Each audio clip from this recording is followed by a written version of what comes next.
Meron kaming kukuhanin. Ayun. Pwede na yan. Sige, tara. Let's go. Oo. Yung may ano yan? Yan, dalawa daw. Yan, at saka yun. Yun. Sige, kuhanin natin. O yun yung may ano, hindi man yung butas yan? You know. Let's get it. Ito. Isa pa. Ayun, Ay, hindi okay yung masilog yung kaysa may sinog yun. Go. Ay, andoon. Be careful. Good job talaga si Aya. Be careful. Yes, we're careful, Aya. Tapos yun dito. Tapos dito. And then i-chop mo na lang, crack mo. Gaganon muna. Ganyan mo. Okay. Ganyan mo siya. And then lagyan mo dito. Basta ganun mo lang. Para mahati. Lahat nung nasa loob niyang kinakain? Oo. Wow. Pero medyo matigas ang seeds niya kasi sa Philippines siya. Ganon? Pero ano kasi siya, foreign fruit siya. Po. Parang bayabas. Para lang. Pwede na ba yung isang yon?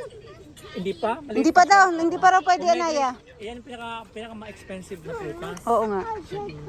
Pomegranate, di ba? Na, Mm-hmm. Tapos